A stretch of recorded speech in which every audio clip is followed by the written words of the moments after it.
You already know what time it is. Welcome back in to the NFL with AJL, episode 111. You guys could have been anywhere else in the world, but you're right here tapped in with us on the full podcast, whether you're on YouTube or Spotify, Apple Podcasts. Please make sure to leave us a review, share the show wherever you're watching, like and subscribe as well. Please make sure to hit that bell on YouTube so you never miss a post. If you check the link tree in the description, it's every bit of our social media and podcast content at NFL with AJL on all social media platforms. I promise, guys, if you cannot find us, you already know what we say. You are simply not looking hard enough. We got a packed NFL show coming up for you guys tonight. Before we jump in, appreciate everybody again. Hope you've had a blessed week. Hope the week has been good to you guys. And again, taking the time to just be here because you have a lot of time to spend and you chose to be with us. And this is your show too. As always, jump in the chat, drop your comments, tell us your takes, and let's get the conversation rolling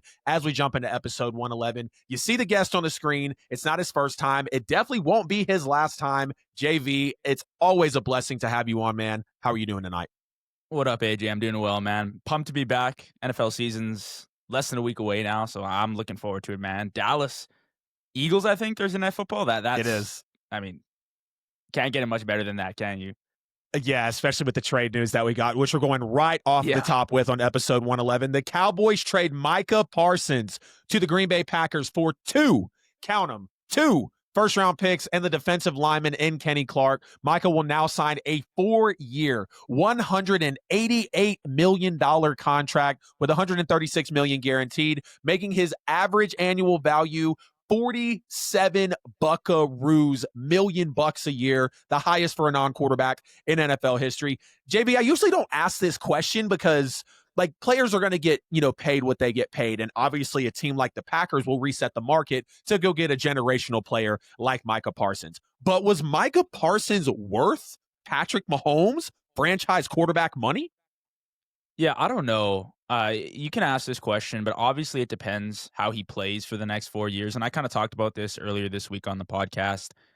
I was looking at the list of non-quarterback contracts that are the highest of the top 10. And you're starting to see a trend in players that get into that fourth or fifth year that are super pricey and teams pay for, obviously, like your Jamar Chases, your Myles Garretts, your TJ Watts, your Micah Parsons. Now, there's not a lot of Super Bowl success aligned with that, at least. And, right. I don't know if that's a trend or not, but I'm finding that teams that are investing in these non-quarterbacks, $50 million a year, it's a pretty hefty price, I would say. And you need to draft really, really well. That's the one thing. And you can win with them, but you got to draft really well. And some teams, they're not Philly, right? They're not the Niners where you can draft and sustain a competitive roster with your draft pick. So was $47 million too much? Maybe. He's got to be a first-team All-Pro for 4 straight seasons, pretty much. I honestly think if he's a second-team All-Pro, that's almost a loss. You can't be paying him $47 million to not be at the top of his game. And then health comes in too, right? He's been a pretty healthy player. I know last year he missed a few games, but the majority of his career in the NFL, he's been healthy. He's got to stay healthy, and he's got to play at an elite level. So was he worth the money? If the production stays the same and he's a game changer on the defense, probably.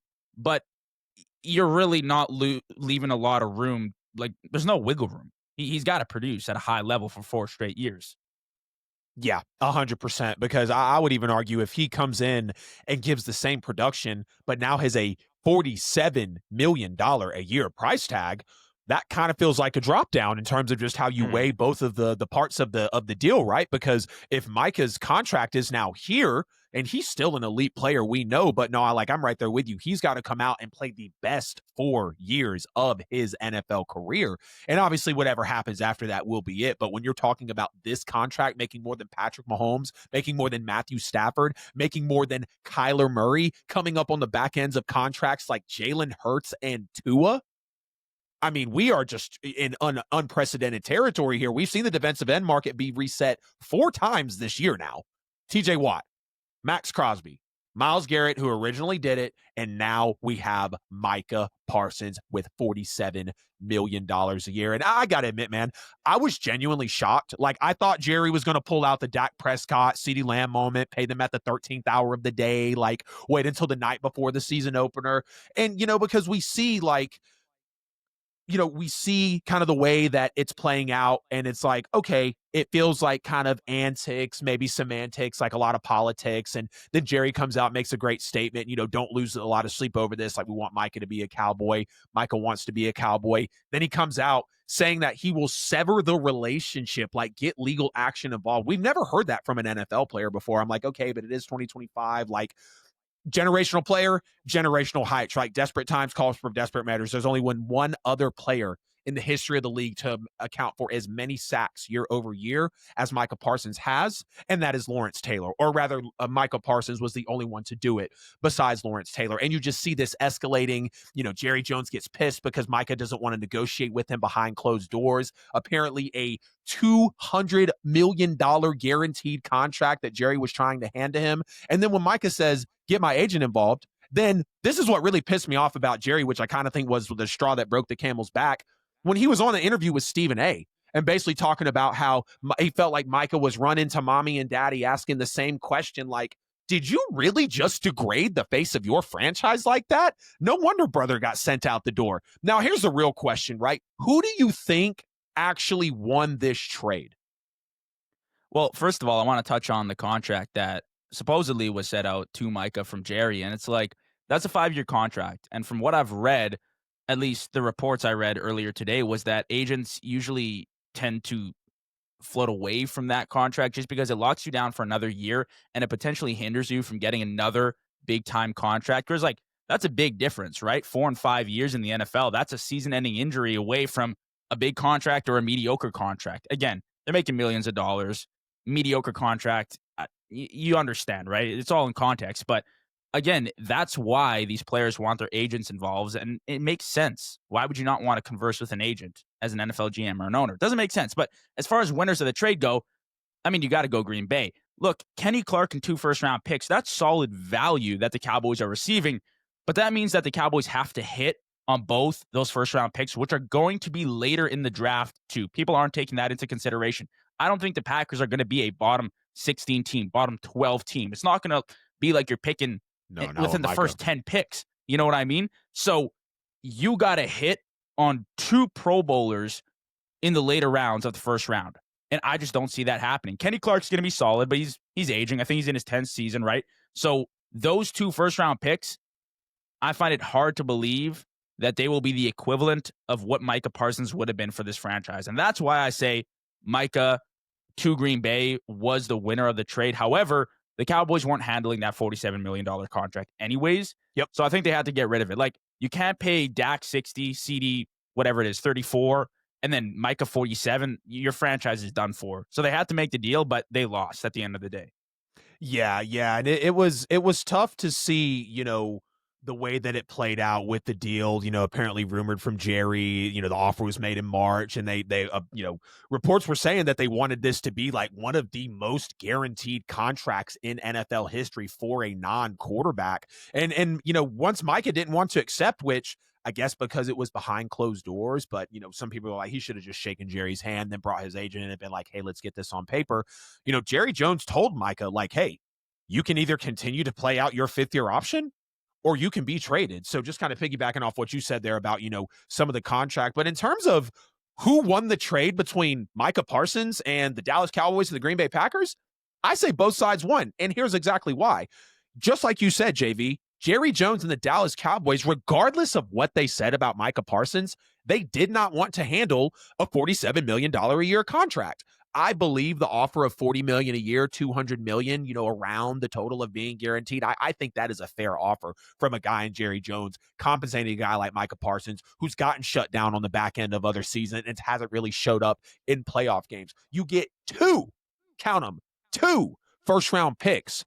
And Kenny Clark. Let's scratch Kenny Clark off the table. But the fact that you get 2 first-rounders, and I agree with you, that the probability of going into the draft and getting a Micah Parsons-esque player, like, you can easily look at Green Bay and say, okay, you give up a generational haul for a generational talent. You knew Micah was going to cost a first. Here's just 1 more first-rounder because we really believe Micah is that guy. And it's like, with Green Bay, of course they win because they get Micah. And then with Dallas, you get 2 firsts and you avoid the contract. At least you move the player, right? in the middle of it and not just hold on to him like we've seen Terry B hold on to, got a solid deal. Trey Hendrickson held on to, which I'll kind of compare to in a second, got a solid deal. He knew the player needed to be moved, and he got the compensation for it. Now, does the Nico Harrison and the Jerry Jones and the Family Guy memes fly all around? Absolutely. That's not going to serve them well in the eye of the media. But think about this for a moment, JV. Did we not just have the back-to-back leader in NFL sacks only need one first-round pick and a young defensive player, and he signed a onesie for $30 million a year with the Bengals? 4 years, JV. You're telling me 4 years of a player's career is worth 2 first-round picks? That's why I think both of them won. Because Trey Hendrickson, who's 30, Micah Parsons is 26, Trey Hendrickson has led the NFL in sacks in back-to-back years. He led the NFL in pressures. Micah is not in that conversation. I get it. You can skew the stats to put him in a conversation with Lawrence Taylor. But unless it was Trey Hendrickson leading the NFL in sacks since he has been in the orange and black for Cincinnati, if it's not him, it's only TJ Watt or it's only Myles Garrett. But he couldn't even get moved for 1 first and a young defensive player, which could have equated to a second or a third. You get what I'm saying here? Like, we just had this kind of debate with Trey Hendrickson, but Micah's getting moved, no problem. I would love your thoughts on that. Yeah, I would say with Micah, you get a little bit more versatility and obviously the youth, right? So I think that's where the multiple first-round picks come in for him. Yeah. I think the part that stings for me, or at least if you're a Cowboys fan, I would imagine would sting, is the fact that you could have had Micah Parsons, Dak Prescott, and CeeDee Lamb all together, the trio for your franchise for the future, had Jerry Jones, paid the guys at the right time, and made the right moves to make that happen. But the delay on Dak Prescott's contract, to pay him $60 million and completely overpay him, I mean, that's not even in question anymore. CeeDee Lamb, that's a whole nother discussion. I believe he's one of the top receivers in the league, right? Like, yeah, like he deserves his money. He's a dog, arguably top 5 in the league, whatever. We can bypass that. But Dak, $60 million, it just doesn't make sense. And then you get in this situation with Micah, like Micah got paid $6 million more than TJ Watt, who was previously the leader at $41 million per year. Thank you. That's a lot. That's a steep contract. And I think the other thing we have to take into account too is, like I said this as well, Micah was supposed to be a Cowboy for life. Like he got drafted there and he was diehard Cowboy for life. He wanted to be there. Grew up in Philly being a Cowboys fan. Right? That's like, bold right there. You don't get that often at all. Nah. When guys are walking out the tunnel and they are in tears for the franchise that drafted them because they cheered for them growing up. Yep. So I'd imagine if they just handled the relationship properly, Micah would have remained a Cowboy for life. Agreed. Regardless if it was a few million less than what Green Bay offered. Yep. But the problem was that Jerry hurt that relationship so badly that he was done, And like sometimes NFL players will just buy into the money, but I think Micah got to the point in no return where he was like, screw this franchise, screw Jerry, I'm moving on. And honestly, I don't blame him. Like, if you're gonna get treated like that, and it's not so like he's gonna get millions of dollars, that's fine, but why is he getting treated differently than every other star defensive player? Like, everyone got taken care of except Micah, and it just doesn't make sense to me. Yeah, it definitely has the credibility of the Cowboys wanting to hold on to star players and Jerry Jones just kind of going down the toilet bowl because, again, last-minute deal with Dak, last-minute deal with CeeDee Lamb, consistent, back and forth with Micah Parsons. So it's very tough. I knew this was bad when he mentioned he would be willing to sever his relationship with the Dallas Cowboys.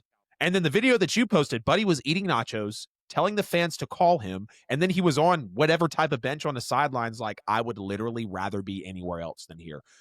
When you look back on it, I'm really shocked he even showed up. It was probably like so he didn't take unnecessary fines, but yeah, just to see the real deterioration between a superstar and an owner of a billboard franchise, like worldwide, just really, really insane to see. We'd love to hear from y'all down in the comments, though. What are your thoughts on the Micah Parsons trade? Who was the winner? Was it an overpay? Because clearly we know that the Packers needed them. Over the last 3 years, they've been 14th roughly in sacks with 142 total. They've been 12th in quarterback hits with about 374 and 16th in pressures. Bottom third in the NFL also in pass rush win rate. So these guys just clearly needed a defensive superstar to come in, and Micah Parsons is clearly going to fill that role. Here are your 2025 NFL awards predictions, starting with the MVP. JV, dive off into it.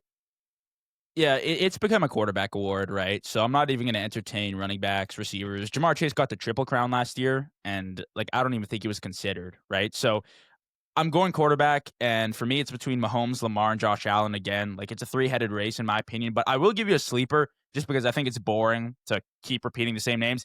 I think Baker Mayfield could be a guy that sneaks his name into that discussion this year, just because how good that offense is. They are literally wide receiver university in the NFL. Ibuka, Evans, Godwin, Crazy. McMillan. They got a ton of guys there. Offensive line is really solid. Defense is looking better. So I think Baker, he'll have the team to do it. He'll have the stats to do it because he did have the stats last year as well. But as far as true MVP, I think Lamar is going to be the one leading the race this year. I mean, last year, his stats were off the charts. His performances were off the charts in the big moments as far as regular season goes, obviously. But give me Lamar and Baker as a sleeper. Lamar as the winner and Baker Mayfield as a sleeper. We have heard it all.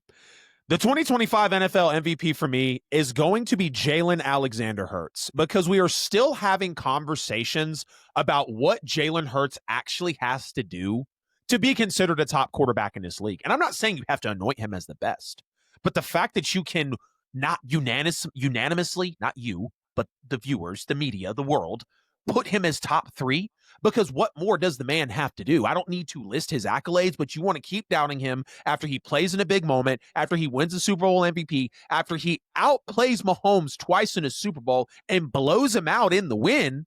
But we want to keep discounting him for the roster that he's had in Saquon Barkley and the defense. Well, guess what? How many players have we seen be in a situation where it is super nice around them? Caleb Williams, for an instance. Maybe do you offer me a Brock Purdy or a Jimmy Garoppolo?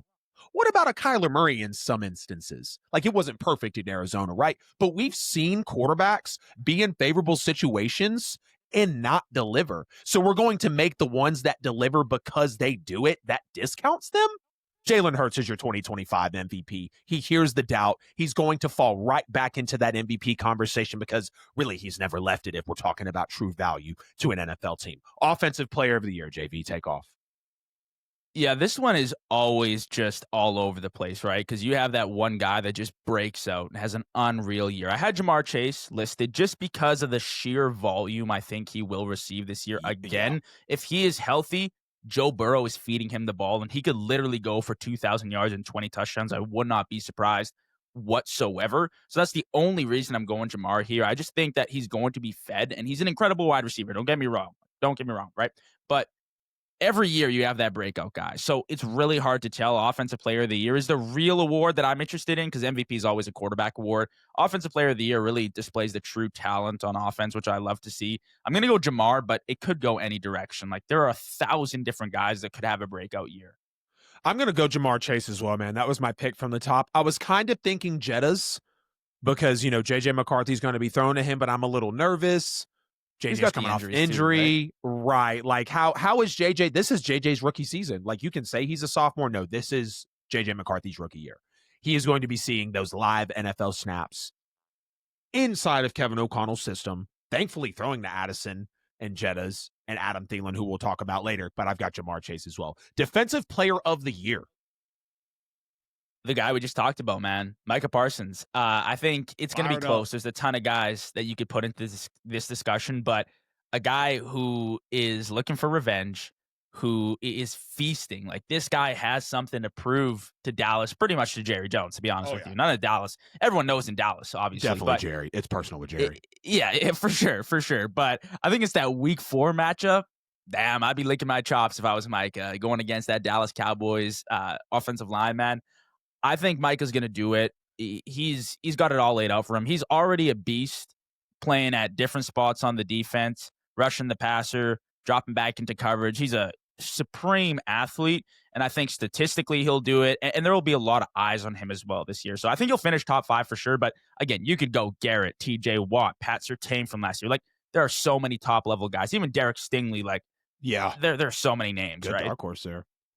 Yeah, I'm right there with you. Micah Parsons is going to be your defensive player of the year as well. If he has come in the defensive player of the year voting each year of his career, if he is not licking his chops now, if he is not playing his ass off now with $47 million a year, if he is not going for 1 sack a quarter against Dak Prescott in that week 4 matchup, like you mentioned, I don't know what we're really going to be witnessing for a true revenge game in the NFL. Like it is going to be so personal for Micah this year. And I think for a real slap in the face of the Dallas Cowboys, I'm going to leave you. I'm going to go become the highest paid non-quarterback in NFL history. And I'm going to win defensive player of the year. And I'm going to make a play in the playoffs. Offensive rookie of the year. We can be quick with this one. I know I've discussed it, but I still wanted to include it. Who you got?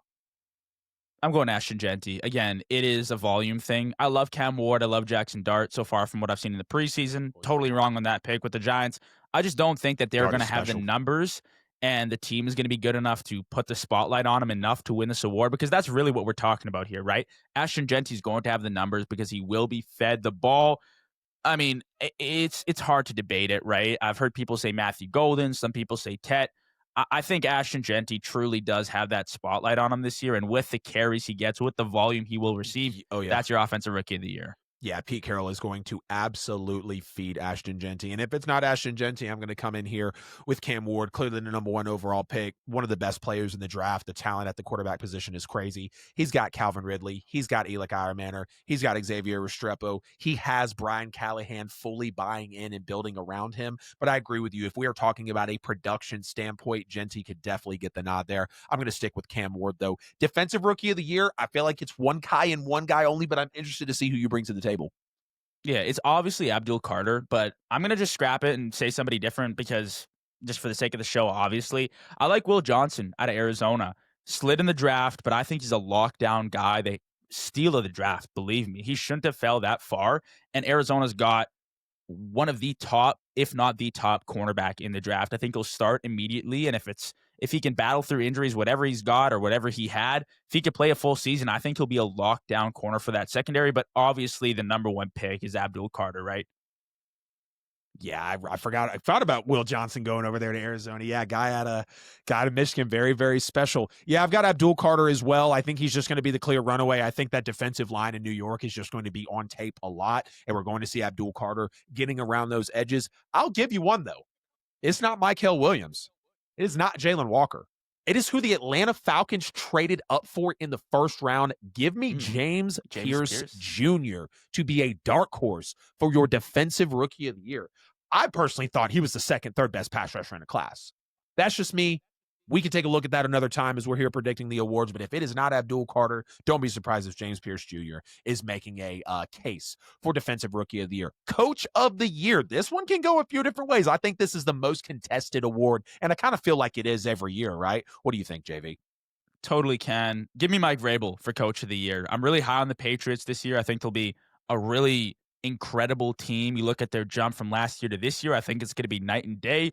I mean, they could arguably even make the playoffs. We're going to get into that, I'm sure, with the later segments. But yeah, give me Mike Vrabel. He should have been a head coach last year. I can't believe that he ended up in Cleveland as like an assistant head coach or like something to do. I have no clue what was going on there, but he needed to be a head coach. Tennessee gave up on him for whatever reason it was. He's in New England now, the team that he used to play for. I think he's getting the Coach of the Year this year because the Pats are going to be a really solid team. And when you look at head coaches too, like how do you judge them? It's wins and losses. And mostly for this award, if you make the playoffs, I think you're in contention for Coach of the Year. So I could see the Patriots doing it with Mike Vrabel. Yeah, Mike Vrabel will be a very good choice. That's really who I want to lean as well. But if I'm really having to pick a backup here, I'm potentially going Ben Johnson. I think the way that he can really show that elite upside with Caleb Williams, he is putting the pressure on him publicly to lead the offense, to be a better leader, to be a better example. And we clearly understand who Caleb Williams was coming into the draft, getting that big offensive mind in Ben Johnson. And also don't be surprised too, like if you see a guy like Aaron Glenn or maybe even Sean Payton creeping up these lists, because really, solid coaches that either like overperform in the first year or just continue to be solid year over year over year. I think we have a couple of really solid ones here. Comeback player of the year. This one could go a couple of different ways. What do you think? Yeah, I was kind of looking at the odds, and this one again, like you never know what you're going to get because guys will come off injury and just ball out, and they'll also stink, right? I'm going to go Stephon Diggs. Again, I'm sticking with the Patriots here. Ooh, yeah, I you think big Drake Patriots May guy. is going to feed him the rock this year. I think Stephon Diggs, I mean, we could potentially see above like 100 receptions this year. Like a lot of targets are going to go to Stephon Diggs in that offense. They really don't have much competition as far as target share goes in the receiver room. You look at Drake May, a guy who's looking to take a step forward this year. I know we're ranking quarterbacks later on in the episode as well. We'll get to that, but he's got Stephon Diggs now, his number one target. I think coming off the season-ending injury, he was pretty good in Houston as well. Number one receiver, give me Stephon Diggs, comeback player of the year. Stephon Diggs for the CPOY. I think it comes down to Aiden Hutchinson or JJ McCarthy. And I'm going to lean Aiden Hutchinson. I believe he is licking his chops. He is salivating to get back to the NFL, to really be able to punch in for where Z Smith came in and tried to relieve him in injury. The Lions miss Hutch so badly. And, we've seen a lot of pass rushers be rumored to get traded to the Lions. We talked about the potential Trey Hendricksons. I don't believe the Lions were a serious contender for Micah Parsons, but like we know, right, all 31 NFL teams could have used Micah Parsons, right? Like even the Eagles would have taken it. Let's just call it what it is. But I think Aiden Hutchinson really has that best chance to be your comeback player of the year. I think his impact immediately is just going to be very visible on tape. JJ McCarthy, obviously with a great chance as well. I'm just a little worried about the injuries. And the final one, the newest award, the inaugural Protector of the Year award. Who do you got? Yeah, I still don't think it's enough to give linemen the appreciation that they deserve. I think they deserve multiple awards in the league. They just don't get any recognition, right? They should have an offensive line unit award. Literally. Yep. And it's one of those positions that you do everything right, you don't get any recognition. You do one thing wrong, you're the star of the negatives. You know what I mean? Yep. So I'll list out a few names because it's such a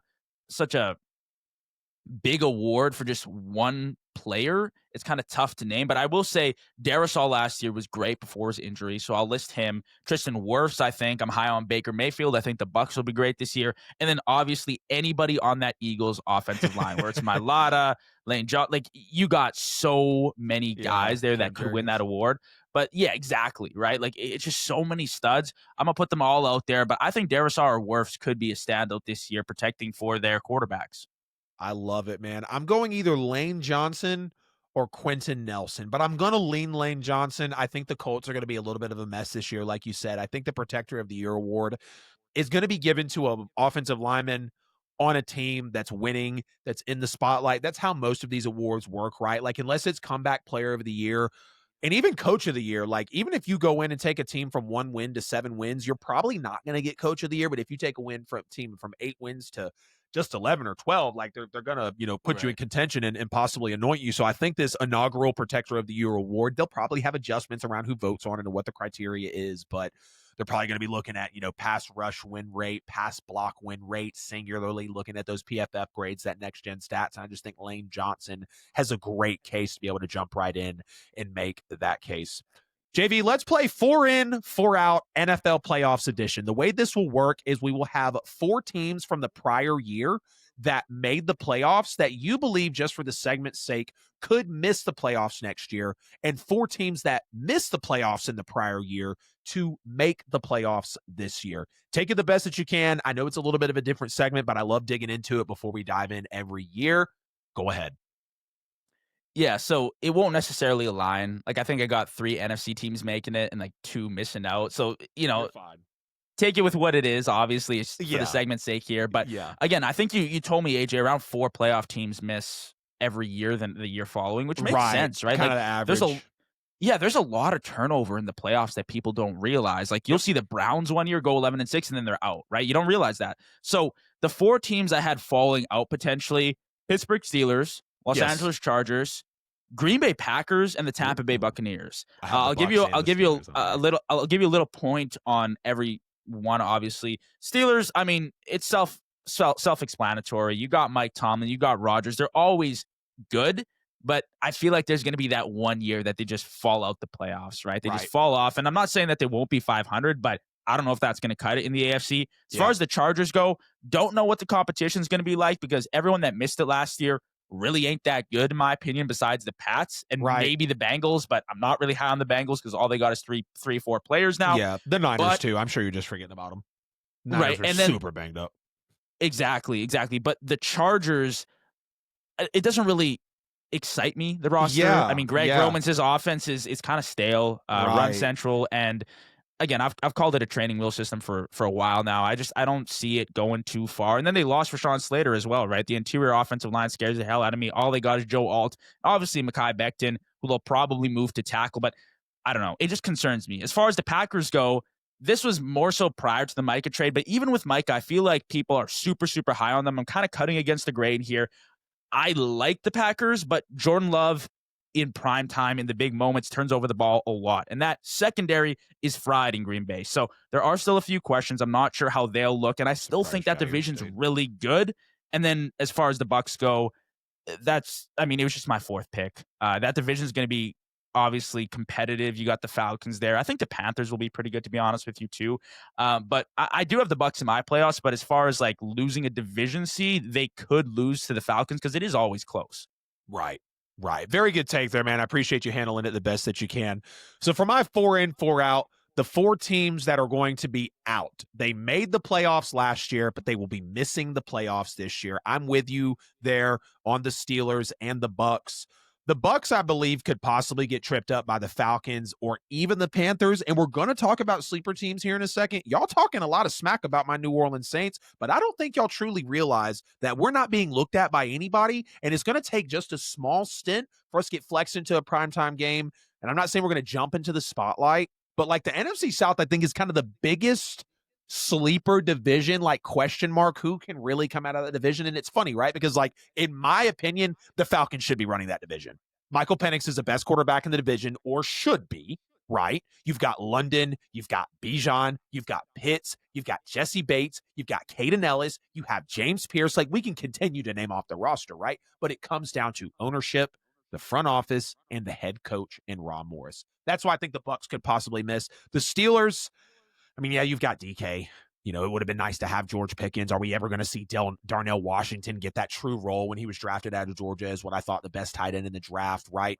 Aaron Rodgers is clearly going to be a solid quarterback, but I'm not really sold on Rodgers anymore being a needle mover. Like, I do not foresee Aaron Rodgers performing at a high level in the playoffs this year. I don't. So I believe the Steelers will miss it. I've also got the Vikings missing these playoffs as well. They made it last year. I believe they'll miss this year. Believe they'll miss this year. I'm very nervous about J.J. McCarthy.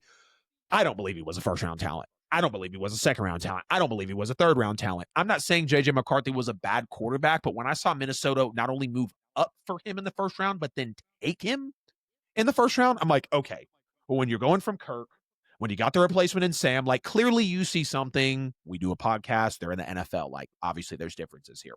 I've also got the Houston Texans missing the playoffs as well. I just believe that kind of what they have built around CJ Stroud. Obviously, you don't have Stephon Diggs anymore. I believe he's stealing, some other wide receivers in that core dealing with injuries as well. DeMeco Ryans is a very solid head coach. We know CJ Stroud is one of those ones, top 10, top 12 quarterback in the league. But I just believe with these teams that I'm about to name next, they could definitely slip in there. So the 2 AFC teams I have missing, the Texans and the Steelers, and the 2 NFC teams I have missing are the Vikings and the Bucks. These are my teams that are going to be in. They missed last year, but they will be making it this year. The New England Patriots, for all of the obvious reasons. Drake May has a Travion Henderson. He has a great defensive unit behind him, ran by Mike Vrabel. Obviously, Christian Gonzalez. We have a Stephon Diggs. They have a Stephon Diggs.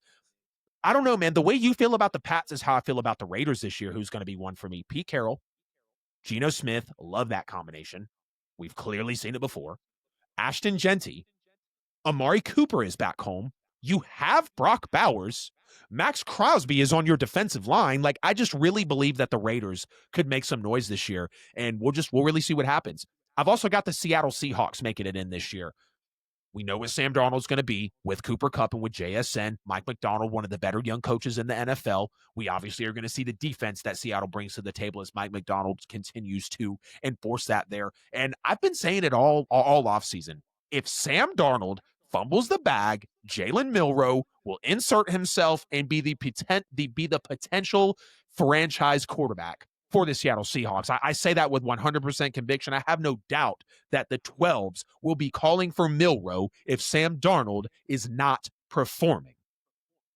They will not want to see what they already know of Sam Darnold. I believe the media, I believe the people are overcompensating for the fact that he had Jettas, he had KOC, he had Jordan Addison to throw to. And what did Sam Darnold do in the biggest moments of the season? He pooped his pants. There's no way around it. And the final team I have making it in, for all the obvious reasons, are the San Francisco 49ers, one of the most banged up teams in the NFL. We know what Shanahan is capable of, along with the offense, along with the defense. A couple of honorable mentions I'd like to throw in would be the Bears, because I believe Ben Johnson will be able to get the best out of Caleb Williams, and they are fully all in on him. And then also a really wild one, the New York Giants. We're very high on Jackson Dart. We understand that Jackson Dart has been phenomenal in the preseason. And hear me out. Jackson Dart, Malik Neighbors, Brian Daboll, Abdul Carter, Dexter Lawrence, if I'm still thinking correct, Brian Burns. Let's not even talk about D-Law. Like, they are quietly building something over there in the NFC East that I don't think anybody's catching on to yet. So that's going to be my 4 in, 4 out. Let's go ahead and jump into the sleeper teams in the NFL for the 2025 season. Who are the teams you believe that are not being looked at right now and have an opportunity to make some noise, maybe not even go Super Bowl, but are they going to be ahead of schedule and outperform the expectations that we've set for them? Take off, JV. Yeah, so there are a few teams that I think could ruffle a few feathers, maybe in the playoff race, maybe go 8-9, 9-8, maybe even crack a playoff spot. You never know. That's really the teams I'm talking about, that are just enough to piss people off, but they're not going to go for it. Exactly. Yeah, exactly. So none of these I don't think will make the Super Bowl, but there's a shot that they crack playoffs, I would say. Majority in the NFC. First team I had was the Arizona Cardinals. Kyler Murray, for me, is good. Like, he's all right. I don't think anything too special of him. At moments, he flashes. Don't get me wrong. Like, at moments, you're watching him, and you're like, wow. Top There's 3 a talent reason in the this league. guy was, right, a top draft pick in the NFL and the MLB. Incredible athlete. And then you watch him throw a pick to a guy 5 yards in front of him, and it's like, what are we doing here, right? So I don't really know. But as far as the roster goes, they've really improved that defense. They brought over Josh Sweat. Will Johnson, like I said, they've made a few big additions on that defense. And then offensively, I think they got some solid pieces. O-line is great. James Conner's solid. Marvin Harrison Jr., big-time second-year breakout, I believe.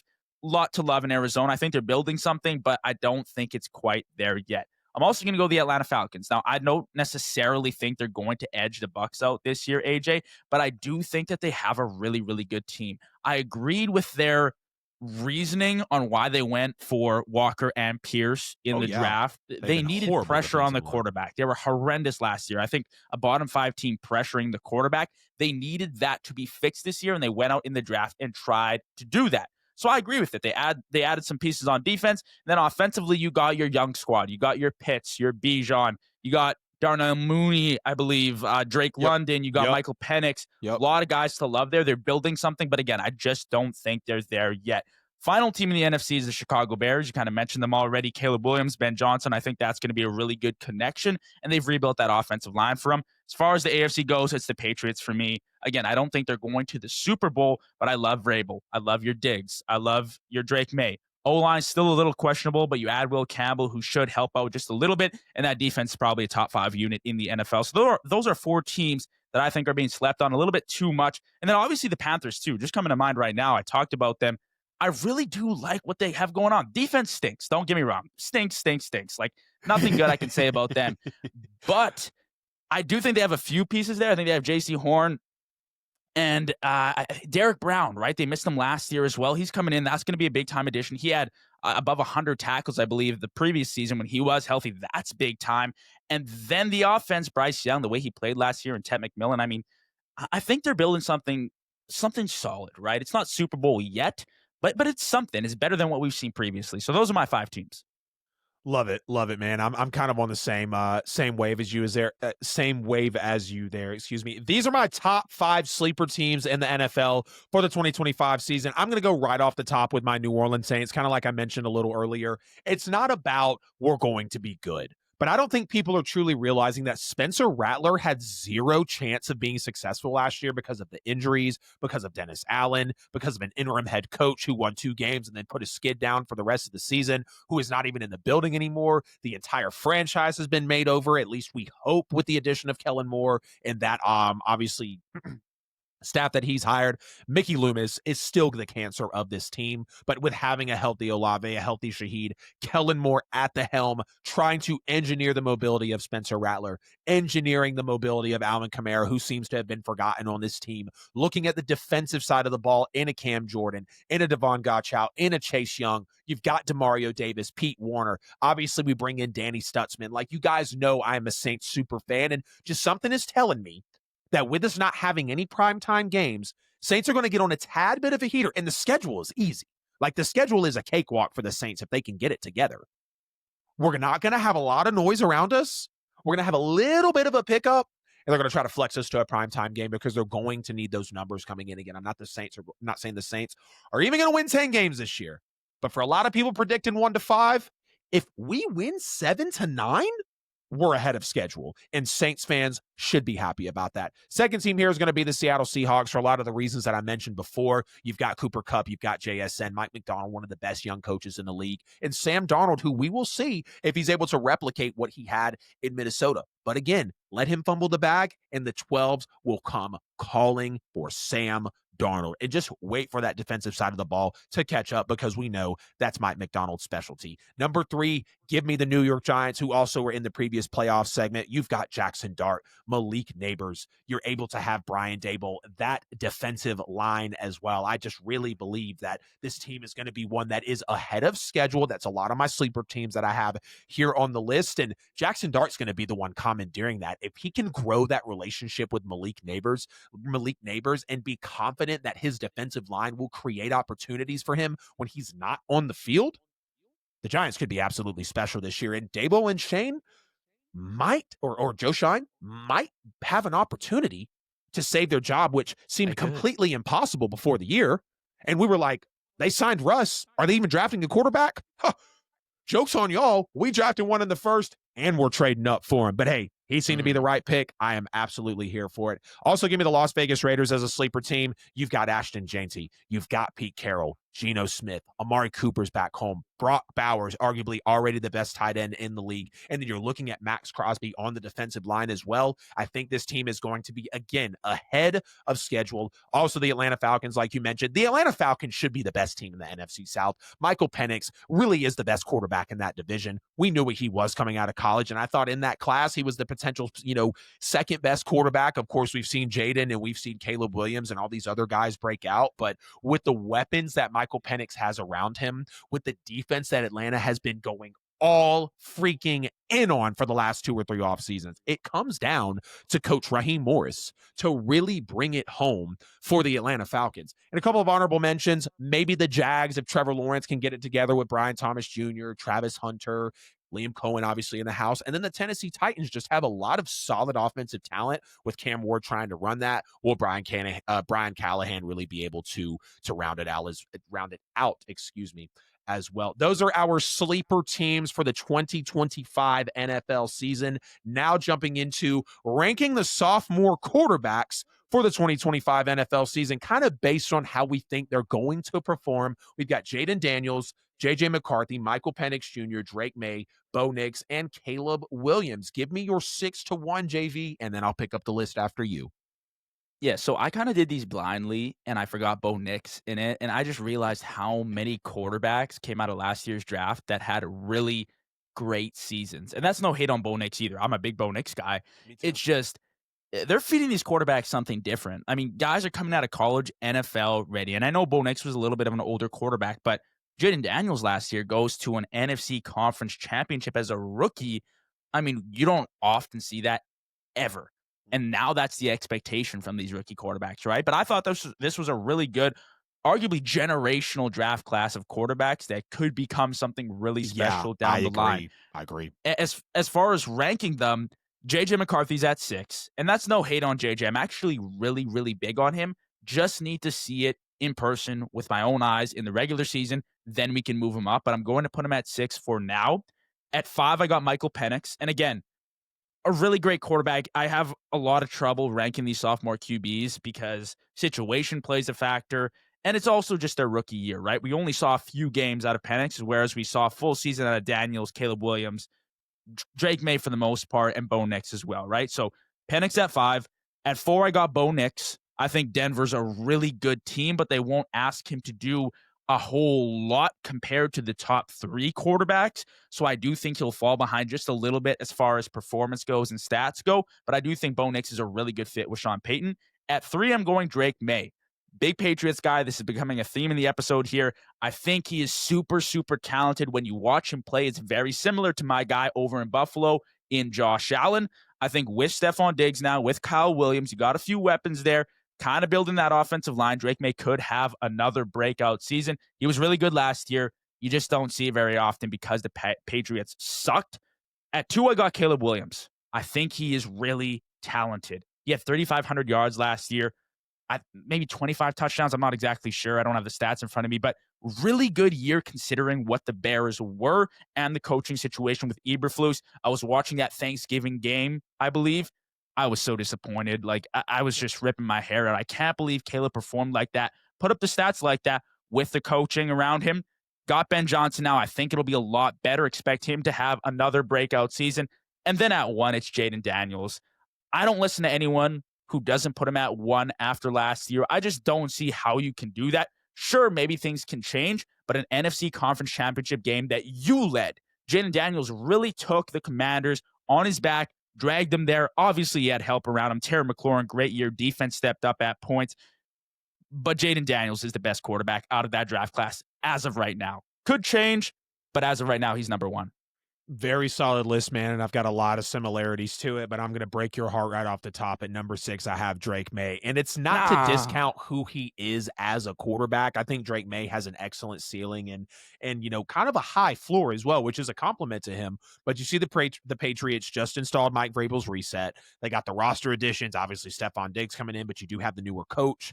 A little bit of that culture reset. You're looking for that schematic change. The first year of payoff is a little uncertain. There is high upside. I believe there also could, potentially be higher risk as well. But if Drake May does be in, if he is 6th on this list at the end of the season, I don't know if it will all be because of him, as odd as that sounds. At number 5, give me Michael Penix Jr. Elite weapons all the way around. A defense that has revamped year over year. They won the first round of the NFL draft with James Pierce and Jalen Walker. And it's just, again, it's really up to Raheem Morris. When you have Drake London, Bijan Robinson, Kyle Pitts, literally an offensive trio, and then a quarterback like Michael Penix, and you haven't even mentioned some of the other role players, this team has a really great opportunity to make Michael Penix higher on this list, and I believe he has the talents to be top 3 on this list, but it will be determined. At number 4, give me J.J. McCarthy. I really believe for the sole fact of the elite receiving core in Jettas, Addison, Adam Thielen now, who, again, we will talk about in a minute. Jettas and Adam Thielen are a top 3 duo all time in terms of catches, yards, and touchdowns over a 3-year span. And they have Jalen Naylor as well, with Kevin O'Connell calling the plays. I mean, if J.J. McCarthy does not succeed in that type of system, as we've seen quarterbacks before with weapons around them, I don't know what he's going to do. At number 3, give me Caleb Williams. Elite upside, elite talent, and Ben Johnson is literally publicly pushing him to lead the offense. The expectations are very high because we know Ben Johnson was the hottest commodity in the offseason, coaches and players combined. Ben Johnson was the entire story, and everybody said once the Lions lost in the NFC or in the divisional that they felt like Ben Johnson threw that game, because before you knew it, Ben Johnson was the head coach of the Chicago Bears, and they are committed to Ben Johnson and Caleb Williams fully. This is Ben Johnson's system to run, but you do have a rookie head coach, and that schedule could kind of make this teeter either way. And that leads the top 2. Number 2, the only 2 who should be up here is Bo Nix. Denver upgraded that roster. They have the stability on defense and the reigning defensive player of the year as well. I just think they're going to build off a great rookie year. And I would argue that Bo Nix has the best coach out of everybody in this stack. And that's a lot, right? Like, we're talking about Vrabes. We're talking about Kevin O'Connell. We're talking about Ben Johnson. But I believe Sean Payton is the best coach of the sophomore quarterbacks that, for their coaches that they have at disposal. And then number one, Jaden Daniels. Yes, the league has tape on him, but Dan Quinn kept building around Jaden Daniels in the offseason, who obviously had a major rookie year. Bringing in Laramie Tunsil, I thought was very solid. Obviously, you get Deebo Samuel. The team just upgrading offensive line, some defensive issues in the offseason that they were trying to address. So really the environment is really set for a lot of growth rather than a sophomore slump. Would love to hear from you guys down in the comments, though. Who are your top 6 sophomore quarterback rankings for the 2025 NFL season? And as we get into the final segment of the night, JB, we have been flying, but I love that we've been covering it all. As Adam Thielen is back in the purple and gold, he is a Viking. He is scoling yet again. He returns to Minnesota, and the Vikings just added a major dose of reliability in their wide receiver room. The Panthers traded Thielen back to Minnesota for a 2026 conditional 7th-round pick and a 2027 5th-round pick. Or excuse me, the Vikings will receive Adam Thielen in those 2 picks that I mentioned, while the Panthers will get a 2026 5th-rounder and a 2027 4th-rounder. So really in everything, it's a 4th-round pick being sent to Carolina in exchange for Adam Thielen. The Vikings are going to rework his contract. The Panthers will actually not have to absorb any of his current deal to really facilitate the move. How much do you think this really impacts J.J. McCarthy's rookie season? Yeah, so AJ, I'll give you a few receivers. A few of my favorite receivers of all time. You got my Cooper Kupp, you got my Hunter Renfrow, you got my Adam Thielen. I believe in my white guys. I'll tell you, I need the talent at wide receiver because we don't see it often. But when we do get it, I appreciate it more than anything. I'm saying Danny Amendola, Lil Edelman. Patriots are famous for that. Let me not be disrespectful with the Hall of Famer Julian Edelman. I'm saying Efton Chisholm. There's a lot of guys. But besides that, Adam Thielen is a reliable guy, right? Obviously, he's getting up there in age, but even in Carolina for Bryce Young, he was a guy that he could rely on. And I think that's what he's going to be for J.J. McCarthy. Now, you got Addison suspended for the first 3 games of the season. You got J.J. with injury concerns. Bringing in a guy like Adam Thielen isn't the worst idea ever, especially when your receiver room is a little bit uncertain to start the season. You got Jalen Naylor, who's a baller. You got TJ Hawkinson, again, baller, but you don't really know exactly what it's going to look like for that week 1, week 2, week 3 stretch. Adam Thielen's going to be a security blanket for J.J. McCarthy to start the season. Addison's suspended for the first 3 games of the year. Exactly. So he's going to be a security blanket, get him rolling, get the ball rolling, and then J.J. will come back, and then Addison will come back, and then Thielen might be a 3rd down guy, somebody that they insert here or there whenever J.J. needs a little confidence boost. But I think he's a good guy, especially to have back home. He's hometown legend in Minnesota, and I think it's a good reunion. We've seen that a lot, right? Amari Cooper, who else? Brandon Cooks came back to the New Orleans Saints. Keenan Allen is back with the Chargers. Right? Yep. It's like the puzzle's going together. So I love it. You're bringing Adam Thielen home, and I think he'll be a good security blanket for JJ. Yeah, 100%. And they definitely needed it. Like Jordan Addison, again, suspended for the first 3 games of the year for violating the substance abuse policy. Justin Jefferson still working from a hammy. Rondale Moore actually is out with a season-ending knee injury. Jalen Naylor kind of dealing with a hand injury. And at the end of the day, right, like the fans absolutely love Adam Thielen. And in my opinion, he was one of the better, if not like the best wide receiver 2 in the NFL. Like he was up there with the Godwins and the Devontae Smiths and you know some of the other just wide receiver 2s out there. Like I firmly believe he was in that conversation before he got traded to Carolina. And even with him being 32, 33, 34 years old, giving Bryce Young that real, you know, like confidence to throw to him, he led them in receptions and yards, 103 catches, 1,014 yards, and 4 touchdowns. He missed 7 games with a hammy last year and was still their top wideout, sad enough. 48 catches, 5 touchdowns, 615 yards. But people forget that Adam Thielen is still 3rd in franchise history in receptions for the Vikings, 5th in receiving yards, and 3rd in receiving touchdowns as a guy who played with Jettas for 3 years before he got released following the 2022 season at, 32 years old. And it's really just going to be able to help J.J. McCarthy in his first full season as a starter, because here are some great numbers to show you why Justin Jefferson and Adam Thielen are a top wide receiver duo in NFL history, asterisk, over a 3-year span. You look at them in the 3 years they played together, 535 catches, 7,200 yards almost, and 55 touchdowns. That is averaging between the 2 of them per season about 180 catches, 2,400 yards, and 18 tuds, or each of them going for about 90, 1,209, even though we know Jettis is pulling 60 to 65% of that weight, but that's okay because that's really how they gelled, right? Let's take a look at the best 3-year wide receiver stretches historically. Obviously, at the top, we have Jerry Rice, who pulled most of the weight. Also, his teammate John Taylor from 1989 to 91 totaled 451 receptions, a little over 7,000 yards, 70. Let me say that again, 70 touchdowns. Came out to about 16 yards per catch on total and about 15.5% touchdown to reception ratio. Nobody even comes closer to them on this list. DK Metcalf and Tyler Lockett between 2019 and 21, 471 catches, a little under 6,500 yards, 55 touchdowns. Came out to about 14 yards per catch and about 12% of that touchdown to catch ratio. At number 3 comes in Jettas and Adam Thielen from 2020 to 2022. I just mentioned it, 535 catches, 7,200 yards, and 55 touchdowns, which gives you about 13 yards per catch and about 10.3% on your touchdown to reception ratio. These guys are ahead of Marvin Harrison and Reggie Wayne. These guys are ahead of Julio Jones and Roddy White between 2011 and 2013, and Marvin Harrison and Reggie Wayne between 2001 and 2003. And I just think that really shows you, like, when you break it down into the numbers, J.J. McCarthy is throwing to a legendary NFL wide receiver duo. So if he does not come in the middle of that list that we just had for sophomore quarterbacks, or at least is a candidate for comeback player of the year, I just think considering with what he's going to be given, with Kevin O'Connell being one of the better, offensive play callers in the league, I don't know how he really doesn't, succeed in this situation. Absolutely great, opportunity for JJ McCarthy. I mean, when I saw them bring back Adam Thielen, I was like, that's a smart move. Like, that's a very smart move. And I would have maybe traded a third and a fourth for him. You know what I mean? Like, I get he's older, but like and this is why, before we end the show, this is why I don't really talk about like, oh, was he worth the money? Because somebody said this earlier when it was on Gil's Arena and Skip Bayless was talking about Micah's new deal. It wasn't Skip, but they were like, when it's your time to get paid, even if you're not the best, if the franchise wants you to be paid, they're going to pay you. Was Dak ever the best when he got paid $60 million and then the deal before that? No.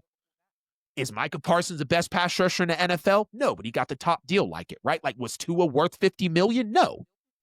You get what I'm saying? Was Kyler Murray worth that big of a bag at the time? No. But when you play even remotely halfway, 75% to your value, and it's a contract year, I mean, am I wrong, JB? Like, if you were in the position to be paid and the market is the market, you're going to get your bag. Wouldn't you think? Yeah, no, 100%. I mean, Trevor Lawrence, too, another example of that, right? And I don't even think, like, he played to 75% of his potential or whatever. Maybe that is 100% of his potential. I don't know, because he was called a generational talent, and we still haven't really seen that. But that's besides the point, right? Like, the market, like you said, is the market now, and that's the driving force for a lot of these contracts, not the pure performance, especially from a quarterback standpoint. Like, guys will get paid and paid. And I think there are guys who are kind of resetting that. Baker kind of reset it. Sam Darnold kind of reset it. Yeah. But you're still seeing those massive contracts come out from like half of what they should be getting paid. But it just happens because it's the market, right? You can't pass. Even Jordan Love, right? Back in the day, he won that one playoff game and they signed him to they gave him like a 55 deal. Yes. Crazy. Unreal, right? So again, it is the market, and you're going to get paid what the market's demanding at the end of the day. I mean, look at Micah, $47 million is unreal. 100%, man. 100%. That's the cut for episode 111. If you loved a take or if you hated one, please hit us up on social, comment, share this, roast us on socials, because we absolutely read everything. We chopped up the Micah Parsons trade. We gave you the sophomore quarterback rankings. We gave you our sleeper teams and some interesting NFL playoff predictions as well. Before you guys head out of here, please make sure you are locked in with JV and I at the JV Show on all platforms, at NFL with AJL on all platforms. Hit the like button, share the show wherever you're watching, leave us a review on podcast platforms, please and thank you. If you haven't already, the most important thing you do before you leave this show is subscribe on YouTube and hit the bell so you never miss a beat or a post from the JV Show or from NFL with AJL. You already know the link tree down in the description is every bit of social media and podcast content. It is literally your one-stop shop. JV, I would like you to tell the people about yourself as always. Not that they don't know you, but of course, when we bring guests on the show, we always allow them to plug and promote themselves. Yes, sir, man. No, you guys can find me at the JV Show or at the Real JV Show over on YouTube, Instagram, TikTok, Spotify, Apple Podcasts, wherever you get your podcasts or your content. You can find me there. I'd appreciate it if you toss me a sub, toss me a like, comment. Again, like AJ said, even if it's a hate comment, I welcome it. I don't take any offense. I appreciate everything. So thanks for the support, AJ. Thanks for having me on, brother. Let's do it again. Man, 100%. You guys got to check out the JV Show and a little bit of a sneak peek. He is officially the motherboard of NFL with AJL. If you are seeing clips from me on socials, if you are seeing YouTube, if you are seeing TikToks, if you are seeing shorts, JV is the one curating them. We would literally not be able to provide this level of consistency. I just feel like the people deserve to know that. Like, this guy Yes, is sir. a hustler. He is out there making it happen. And you can see it on his YouTube. You can see it on his Instagram. TikTok is going to give him the love. They will have no choice to do it. We started it last show, JV. I told you about it, so we're going to end the show with a prayer for the fans. Let's bow our heads and just really get into it, man. Heavenly Father, thank you so much for episode 111. Thank you for the opportunity to have JV on here and just him and I be able to work together as we live through your plan and really the passions that you provided us to really just be more Christ-like. Lord, anybody that needs to come to know you in this moment, we know that your love and just your care and the way that you foresee people in their lives is really what people are looking for. And we idolize a lot of things, Lord. We chase a lot of things that do not lead us to you. And I just want to ask you to keep JV and I aligned in the hustle and the grind that you've allowed for us. Thank you for the fans and for their support. And again, Lord, if anybody just needs to come to know you, we ask you that you be with them, that you show yourselves to them, even for the people who might not think it and for the people that definitely think it the most. In Jesus' name we pray, and thank you for the show. Amen. Thank you for chopping it up with us. Right. Stick with us. Same energy, more heat. You can't find AJ and JV anywhere else. We will see you guys actually tomorrow. I will have JT Sports on the show, or really today when the show drops. So I guess later for you today, we will be chopping up some great college football games later on in the evening. As always, love y'all, need y'all, and we will see y'all very soon.